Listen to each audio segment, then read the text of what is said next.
that. Those are all hacked. Take care. Excuse me. Yeah? Do you have the new Depeche Mode record? Yeah, it's over there. But it sucks.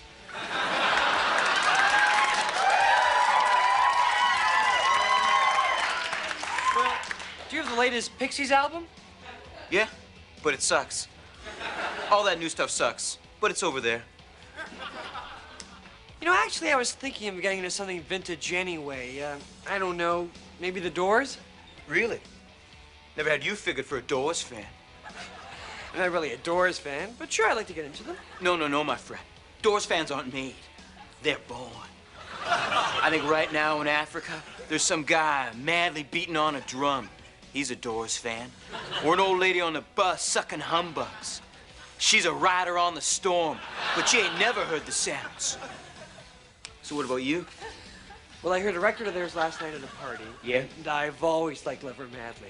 Well, if you become a Doors fan, Love Her Madly is the only song you won't like. All right. I guess I should start with their greatest hits. Hey! Greatest hits albums are for housewives and little girls. You're not serious. You don't want to be a Doors fan. Get out of my store. We're closed. Get out of here. No. I want you to show me the way. Was that a Frampton reference in my store? No lyrics. Just words. Words. All right. If you want to be a Doors fan, you can't just go buy any album. It's scientific. Sure. You gotta buy this. Waiting for the Sun. It's the departure point. Listen to it every night around dusk for about a month.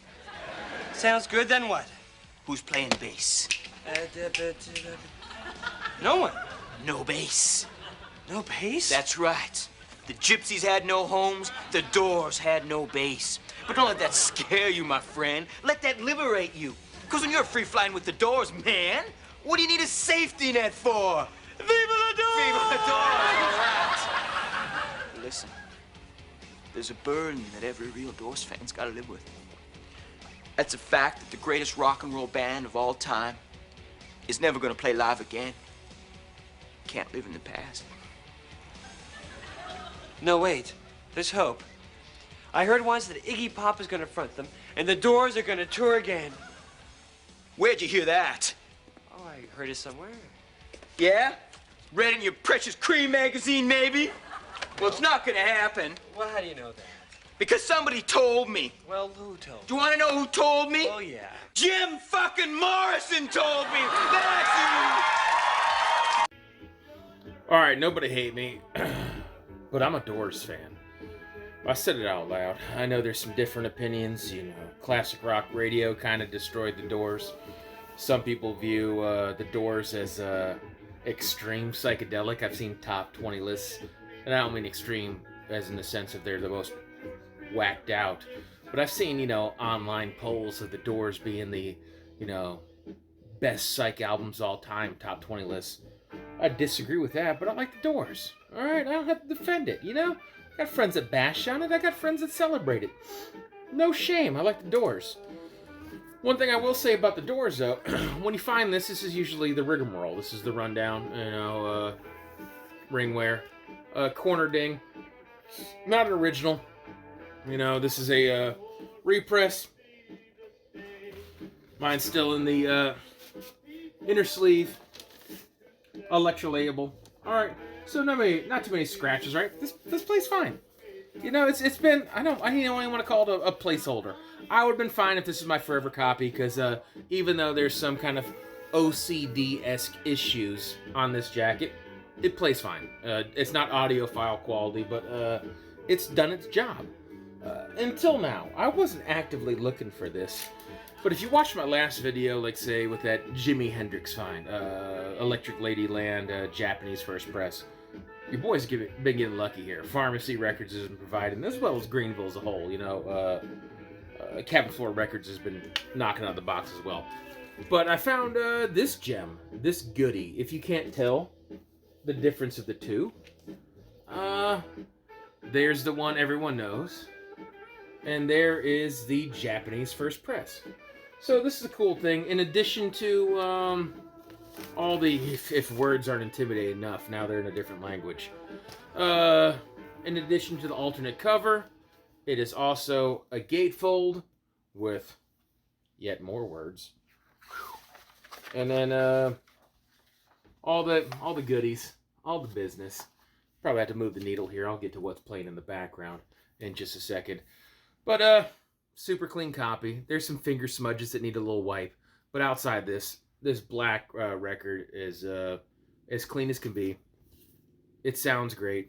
It's fantastic. I know, like the Doors, some people have different opinions on Japanese pressings. But as I stated in the Jimi Hendrix or most recent video, with that grail of all grails for Jimi Hendrix people, usually you find the original owners were tremendous custodians. So there's a single fleck of dust. But outside of that, you can see this is just fantastical. And this is a electro label that you don't see every day. So, stoked to have found that. The price is right. I ain't mad at it. So, I copped it. It is what it is. Alright, it's been in the background. I'm going to have to read this to you. Because it takes some concentration to figure this out. This is Electric Holy Land. This is a comp of Deep Obscure Jesus Psych. So, I thought this would be appropriate to spin in the background, because not only are these obscurities, they're likely not going to get this video shut down, but also my friend John the Digital Gramophone did a Jesus songs. Mazzy jumped on board. I don't know if you know my friend Norman Maslow. He's got a fledgling channel that's struggling to survive, but best to him. Other people that have newer channels, Seekingthethread also gave his thoughts and rundown on Jesus songs. And while I'm giving shout-outs, you know, there's a rad lady who's newer to the VC called Telegram Sam. And so, you know, people haven't caught wind of it yet. So, Iggy Pop and Neil Young and a plethora of cool things she's shown in recent time. Loves Queens of the Stone Age. Likes some good music. So, cool chick. People haven't discovered the channel yet, but it's just a matter of time before that snowball starts rolling and picking up momentum. So I'll certainly drop a link to both Seeking the Thread and Telegram Sam in my description. Mazzy and John, I think people know who you are, so forgive it. So I guess since we're going to go from Jesus Rock, we might as well segue into the beer of the night. Cheers to Jesus. Cheers to the vinyl community. This is Highland Brewing, Asheville, North Carolina. This Pilsner is golden and crisp. So, yada, yada, yada. Obligations done and out of the way. So, I guess since we're also segueing from Jesus Rock, Sabbath, Bloody Sabbath. So, one of the things I've been doing recently, you know, I guess along the lines of that Doors upgrade, I've been filling in gaps of things I used to have on CD or cassette back in the day that are just lost to the analogs of time. Sabbath, Bloody Sabbath, I only ever had like a hand-me-down beater CD that a friend gave me once upon a time. So I was well overdue to replace this, and I have. So this is a 2015 BMG repress. It sounds good, nothing crazy. Thick-ass vinyl. It's still in the gatefold because, yeah, I'm that guy. It's my prerogative, so I know that really offends some people. So if you're easily offended by gatefolds in the shrink, so be it. It's just being engulfed by the treacherous nature of shrink wrap, imploding this to the point where it explodes, creating a black hole effect we all die upon. So, yeah, the end of days is coming because I chose to keep a gatefold in the shrink, as did I with this. So, Black Sabbath, Volume 4. Now, this is the one, Sabbath, Bloody Sabbath. I enjoy that album. I'm not super familiar with it, so I'm actually kind of looking forward to diving into that. But I used to have this on cassette back in the day, like a hand-me-down from my Uncle Jim. And it died when I was young, and then I had it on CD, and I think a shitty ex-roommate or ex-girlfriend or something along the lines of life happened, and I was separated from that CD. So now I got this on vinyl. Like I say, I buy most of my stuff in the wild. I like to shop at stores and flip, and lately, man, I tell you what, Pharmacy Records here in town and Cabin Floor Records are just knocking it out the box. I've been getting some freaking goodies. If you can't tell by that Japanese press and the Jimi Hendrix from the last video, whenever that was, and etc. etc. I've been doing well in town here. But get import CDs. I've ranted about them in the past. They've done right by me. They were having one of their whatever, spend $60, 25% off of everything, free shipping and handling. So I took advantage of that with some of these cliche things I haven't had. And not to mention my friend Aaron, the Middle Theologian. I can't recall if it was in a live stream or one of our many text conversations we have back and forth, but he was berating me. He was like, you know, you dumb clown, how do you not own this album? Go ahead, it's not defeat if you purchase this via the interwebs. So I did. I'm happy to have it. Already spun it. It's fantastic. I'm talking about an album. Everyone knows. What else can I contribute? So far, I'm showing the Doors and Black Sabbath. There's probably some people like, get obscure. What are you doing? Everyone knows this shit. So I'm showing shit that everyone knows. So the insides look like the outsides. More of the same. Pictorial photographs. And this BMG press, and they're pretty crafty because they got the rights to use the Vertigo swirl. So this is definitely not OG, but cool beans. So in a complete shift, but still along the same lines. There goes my phone. It's probably smashing to 1,000 pieces. So along the same lines, stuff I used to own that I don't anymore. Back in high school, man, I'm 37, just shy of 38. So, you know, late 90s, early 2000s is when I was in high school. I freaking loved Erykah Badu, right? So, now she's gone a little bit wonky off the deep end. But both a beautiful lady, physically, and beautiful talently, right? Spiritual lady, neo-soul. Love the music. If somehow you don't know Erykah Badu, well, albums that would have came out in the late 90s, early 2000s before this whole thing really started picking up steam, they're a little bit pricey. And these finally caught represses. And I want to say they're going out of print now, so you might want to buy them before they start shooting up as well. So I went ahead and grabbed these. There's kind of a trilogy of the Erykah Badus I'd like to have. I know she dropped albums later on, you know, deeper into the 2000s. But this Baduism, and then this one as well. I'm trying to recall the other one. It's not Powerless, or I'm trying. Man, I cannot recall the name of it right now because I have the album cover painted in my head. It's a profile of her face. Fantastic afro. White background, black script. I can't recall it. And then she also had a live album, circa 97, with a butterfly on it. I don't know if that's ever hit vinyl, but that's a great live album if you want to collect CDs. If you don't know Neo Soul, I'm going to hit you with the cliches that people would scoff at if they're fans of Erykah Badu, but would be a great gateway if you're just somehow completely unfamiliar. Bag Lady, Time's a Wastin', on these would be pretty big.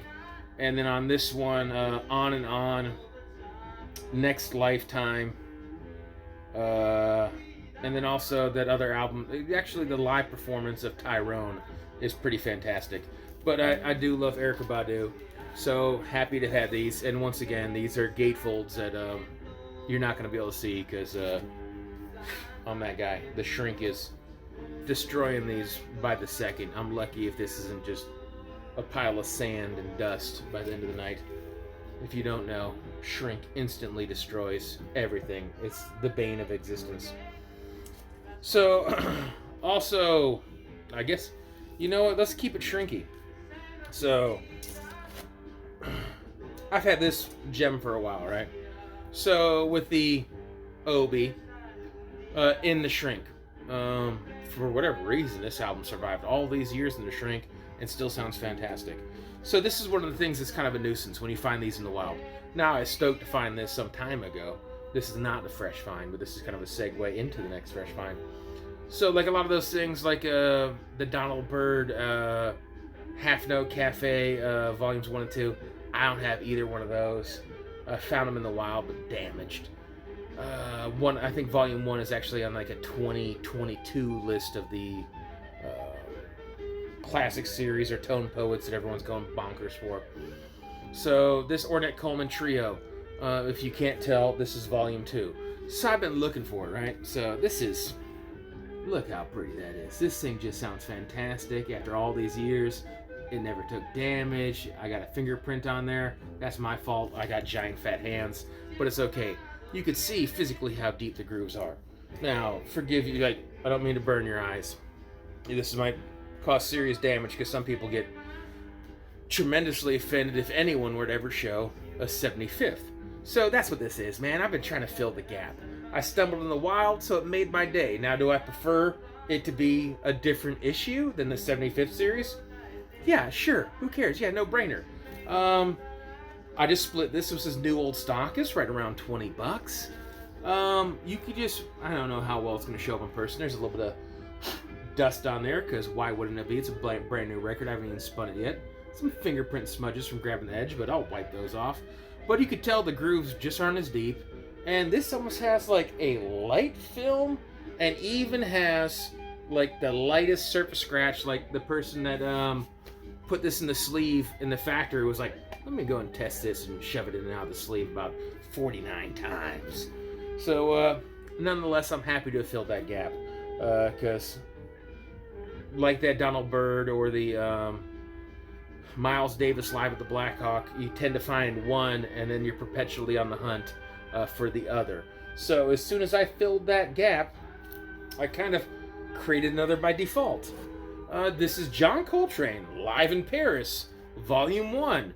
So once again, just absolutely clean, pristine. I think the ringwear might actually be on...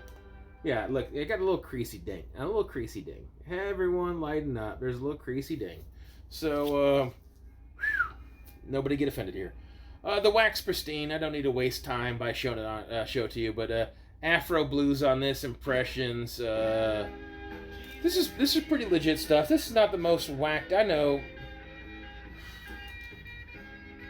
some people tend to listen to John Coltrane in pockets, and they view him kind of as like standard operating procedure jazz, and they don't realize that, you know, especially towards his death, that he gets a little bit weird.